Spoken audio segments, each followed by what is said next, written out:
Go ahead and start. Good afternoon. Welcome to this information session for the New York Pollinator Conservation Fund 2026 grant cycle. My name is Arturo Garcia Cosas. I'm the program director for the local, national, and international environment at the New York Community Trust. I'm joined this afternoon by my colleague, Mark Schell. Mark, please introduce yourself. Hello, everyone. Mark Shell, Program Department Manager at the New York Community Trust. We're also honored to have with us from the Office of the New York Attorney General, Peter Washburn. Please introduce yourself, Peter.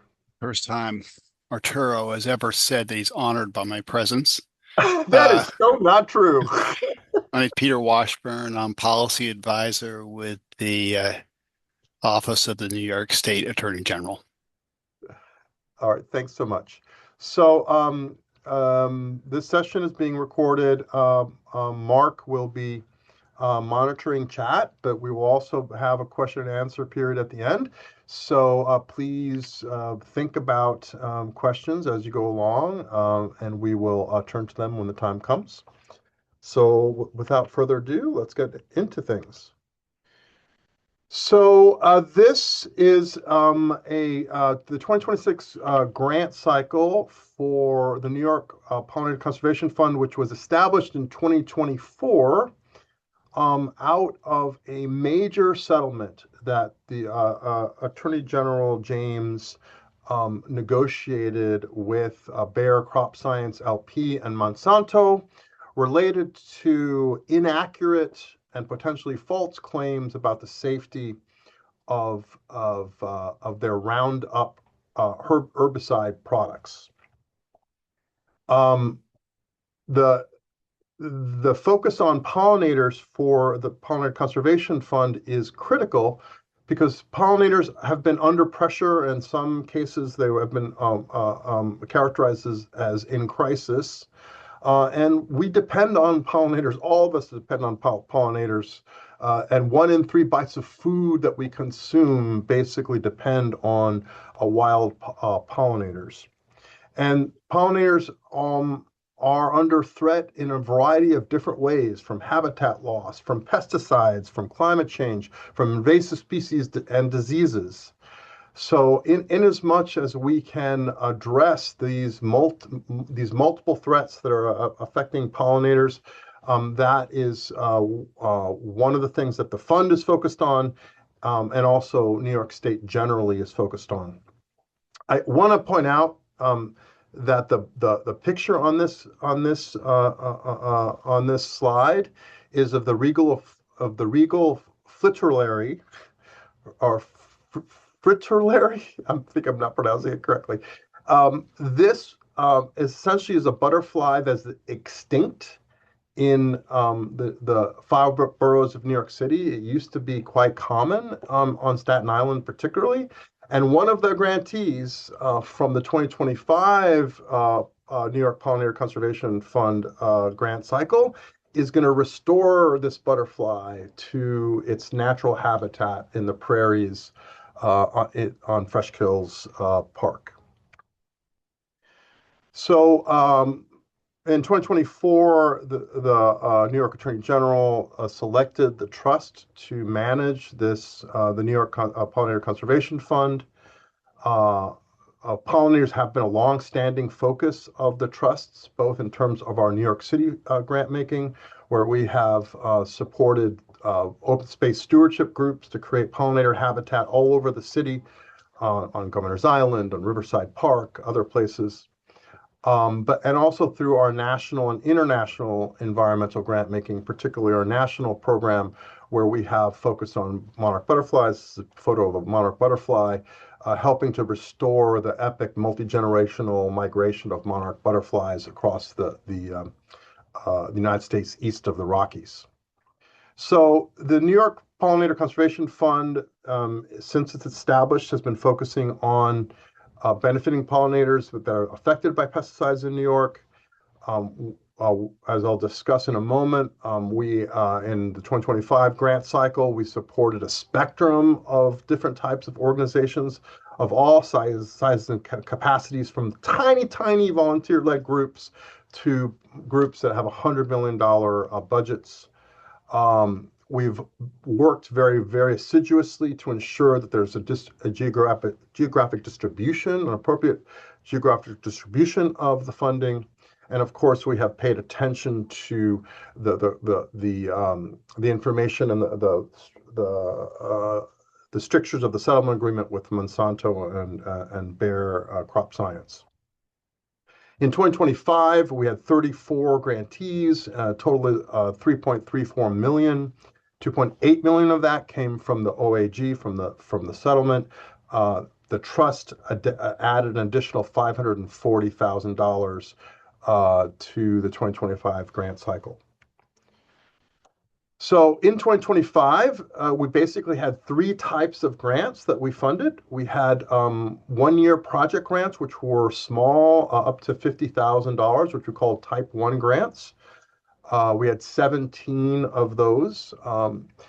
We had Type 2 grants, 2-year project grants that were basically up to $150,000. We had 11 of those. And then we had 2-year government and large organization partnership grants, which were essentially matching grants. So these were for jurisdictions, cities, and tribes, or large organizations that would have to put up $100,000, and we would match those grants, and we had 7 of those. The 2026 cycle is going to be much more focused, and it's going to be have smaller grants. Essentially, we're going to be making grants of 50,000 to 200,000 to 25,000 rather, 5,000 to 20,000. We have a smaller, more modest grant making budget this time. We have a $500,000 grant making budget. And these projects are going to be focusing on benefiting disadvantaged communities. They're going to take place in disadvantaged communities or directly benefit disadvantaged communities as identified through the Climate Leadership and Community Protection Act. Eligible organizations includes nonprofits and volunteer-led organizations that are physically sponsored by a nonprofit. But any nonprofit in the mix has to be in good standing with the New York Charities Bureau. So before you submit anything, make sure that you are in good standing with the New York Charities Bureau. Peter, do you actually want to mention anything? Is there something that an organization might want to do with respect to making sure that they are in good standing?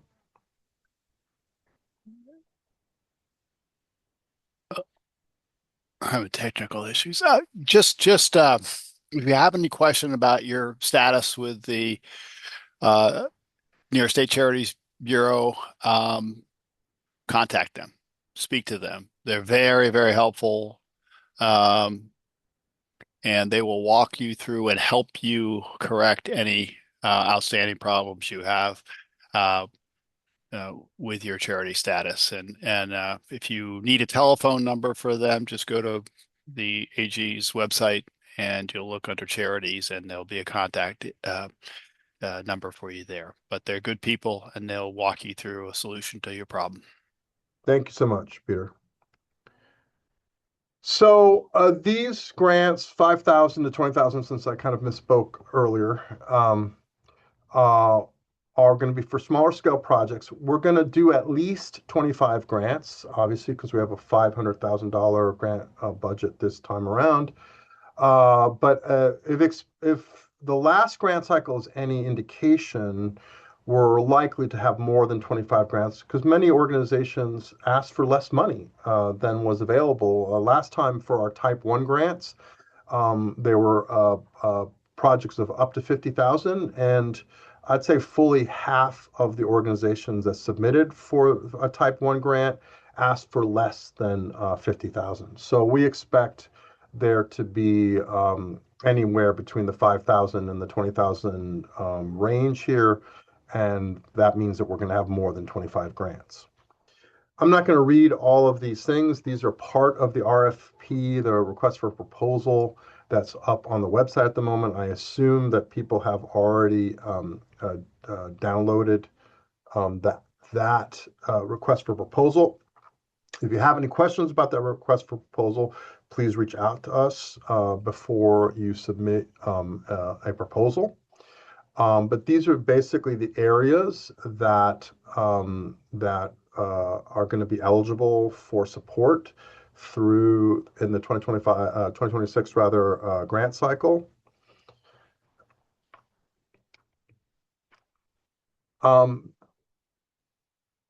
All of the proposals that are submitted this year are going to be evaluated by trust staff. They're going to be evaluated on these criteria that you see here: the impact of the project on pollinator conservation, the scale and nature of the project, particularly in terms of its benefit to disadvantaged communities or a disadvantaged community or communities. Also, obviously, the likelihood of success, successful completion of the project in the grant period. And we do look at the capacity of the grant seeker there when we sort of determine the likelihood of successful completion. And harkening back to the mention of the settlement agreement with Monsanto, we do or will pay attention to the extent to which a pollinator species is negatively affected by pesticides, and the project sort of addresses that issue. And finally, as I mentioned earlier, we will determining the grants that will emerge from the 2026 grant cycle. We will be looking at geographic issues and make sure that there's an appropriate geographic balance. There's a lot of disadvantaged communities in New York City. There's a lot of disadvantaged communities under the CLCPA on Long Island. But we will still make sure that there's a geographic balance in terms of the projects that emerge from this cycle. So here's a map. This map was taken from the NYSERDA website. So you can go to the NYSERDA website and look at the disadvantaged communities interactive map there, where you can put your street address in and determine whether your community is or your project, if you already have an idea for a project, whether that project is in a disadvantaged community. As I said, it's an interactive map.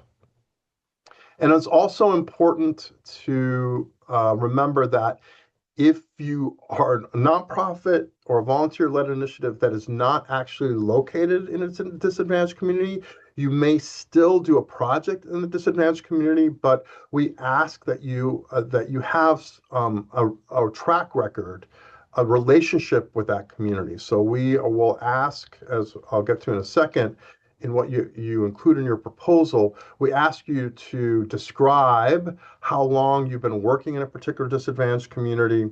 And if you have been working there less than a year, then you are really not going to be eligible for this grant opportunity.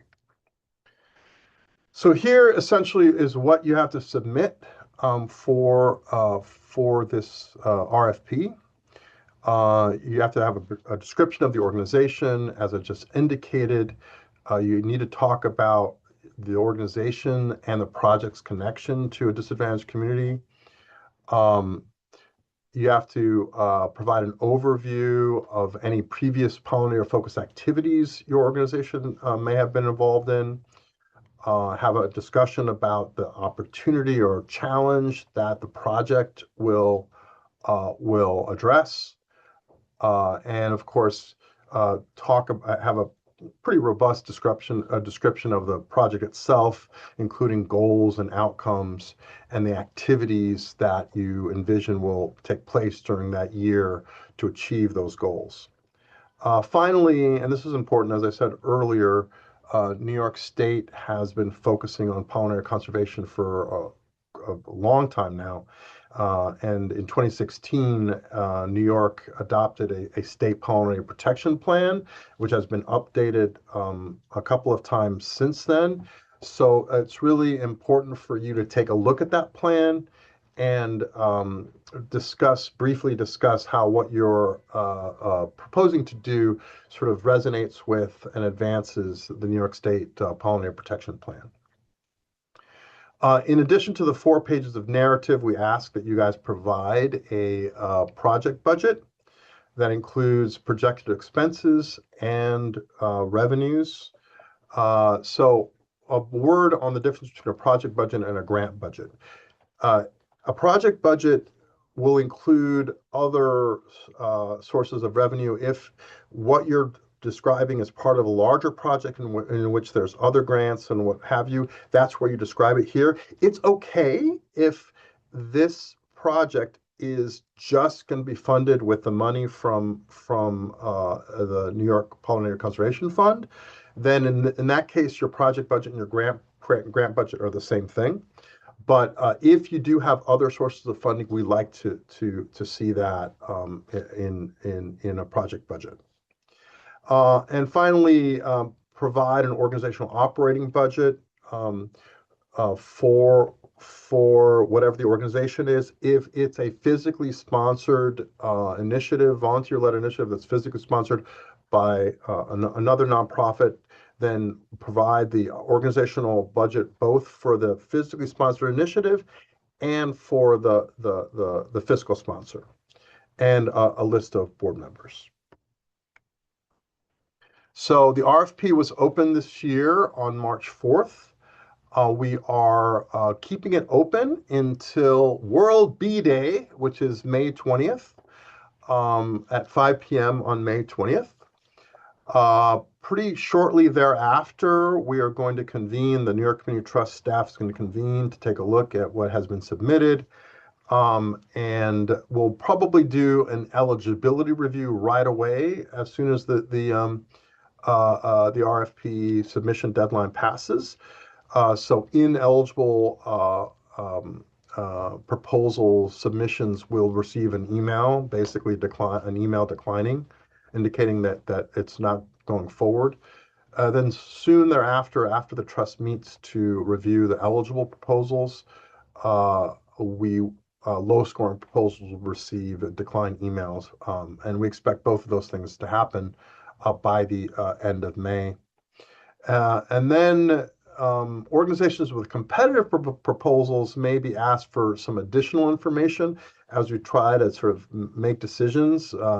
I wish we had the resources to fund every single thing that's submitted, but if we don't, we may have to reach out and ask for some additional information, maybe schedule a call to talk about some things, so on and so forth. And finally, the grants will be announced in late June. Because of the size of these grants, between $5,000 and $20,000, they don't necessarily have to go before our board. They can basically be, as soon as we're ready, the Attorney General has reviewed everything and we're ready to go, we'll be able to announce these grants in late June, which is after our June board meeting. So with that, I open it up to questions. I want to add something to that, Arturo, just to reinforce. We really want to keep on this schedule. We want to get the money into grantees' hands as soon as possible, and really want to encourage you to have if you're going to apply for funding, have your charity status house in order. Trying to figure out problems, trying to resolve problems after the fact is not the way we want to go with this grant program. It's really hard to keep this program, the grants, on schedule if we have to ferret out and solve problems. So, we're going to be fairly rigid about not accepting applications from any organizations that don't have their charity status house in order before they apply. Yeah, and the just a slight clarification on that. That's actually going to happen in the eligibility review, because we're going to provide the list to the New York Charities Bureau of people that have organizations that have submitted.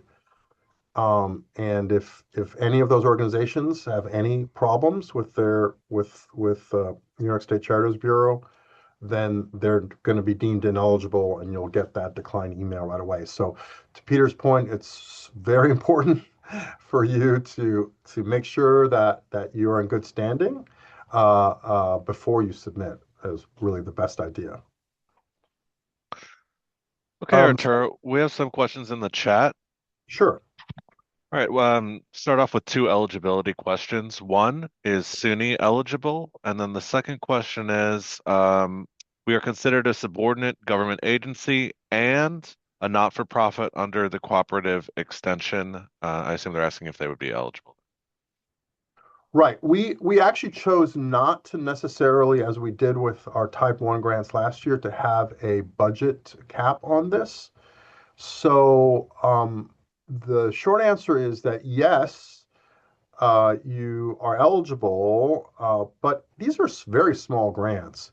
So in order to be competitive, I'll be just really frank with you, you better make a very strong case for why what you're proposing benefits a disadvantaged community, that you basically have a lot of support within the disadvantaged community for what you're doing, that kind of thing. Because I think it's quite likely that a proposal from SUNY might not be competitive with the other criteria that we're looking for with these proposals. But I can't say that for sure because it's really just, it's very contextual. So do you want to add anything to that, Peter? Just make your best case for why this is a good project for us to fund. Yeah, yeah. All right, Uh, next two questions from a single individual. If our nonprofit has multiple projects that fit the bill, can we apply for them separately? And then the second question is, if we want to target a large nature preserve that is adjacent to a disadvantaged community and serves that community, would that be eligible, or does it have to be inside the map area? Much appreciated. um, The first question is that typically we will review up to two proposals from any given organization. And I don't see any reason not to do that here, but it's probably highly unlikely that both of them would be funded in that situation. Um, as to the other, Peter and I sort of discussed this, and I think in some ways it's a little bit similar to my response to the SUNY. If you make a strong case that, for example, the population of a disadvantaged community um, visits that preserve often, it's part of their of the fabric of that community.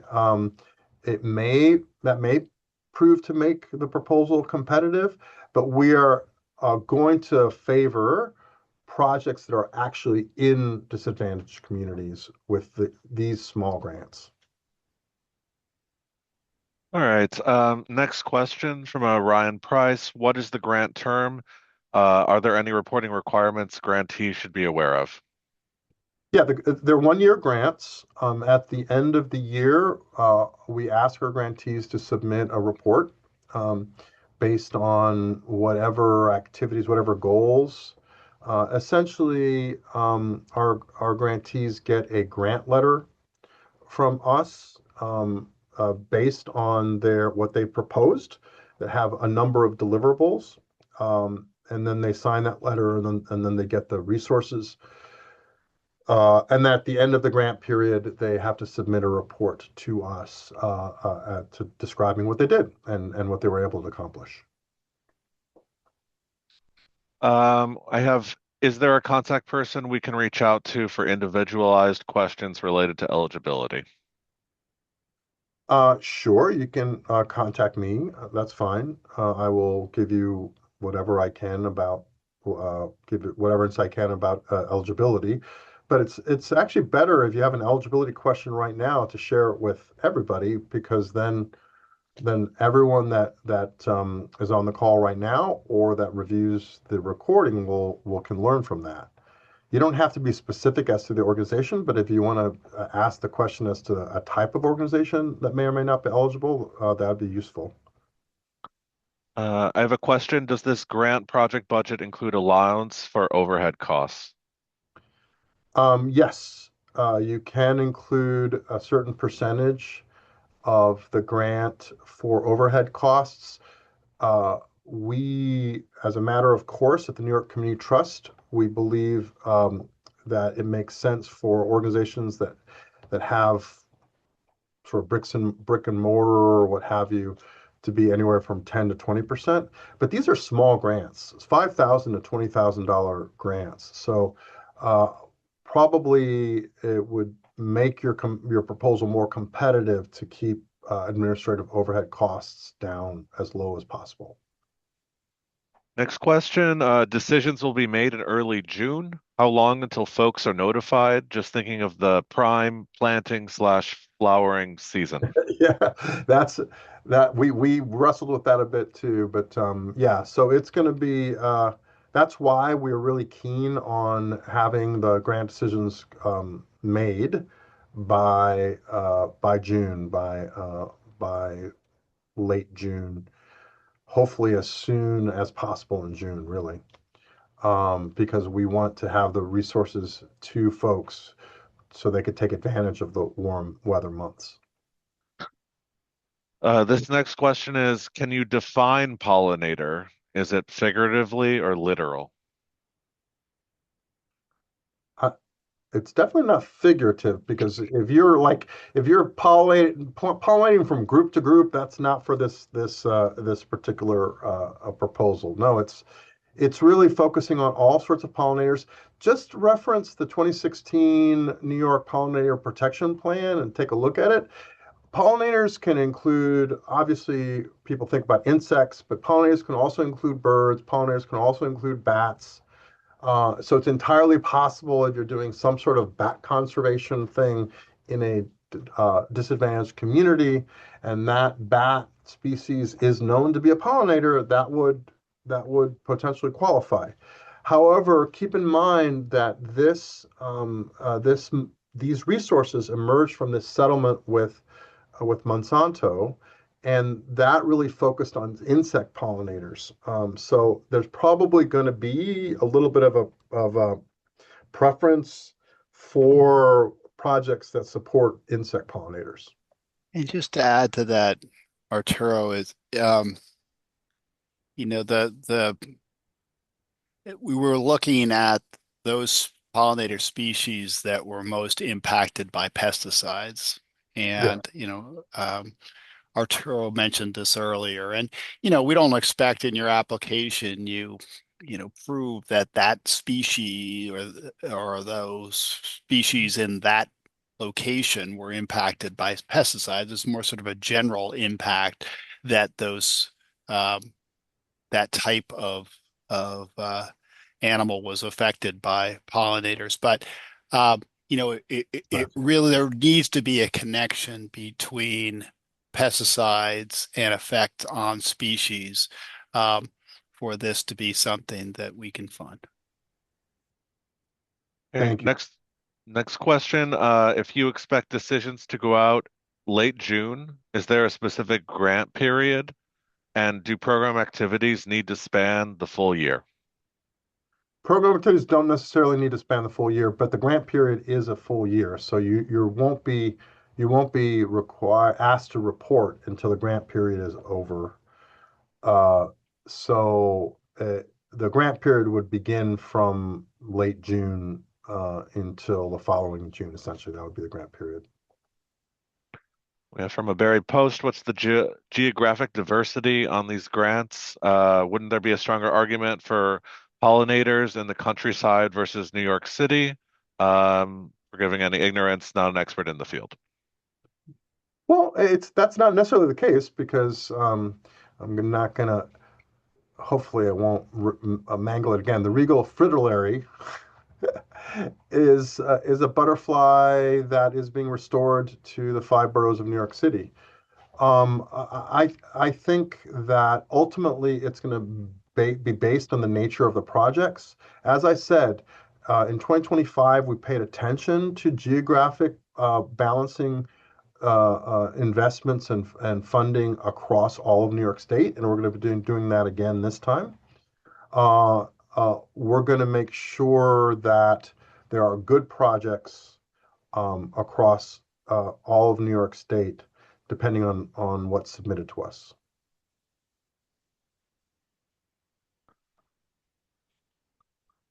All right. Does anyone else have any other questions to put in the chat? I'm going Or to stop share in case someone wants to like raise their hand. If you want to, Mark has done a great job of like reading all your questions, but if you want to ask a question yourself, you can go ahead and just sort of raise your hand digitally and come off of mute and on screen if you like.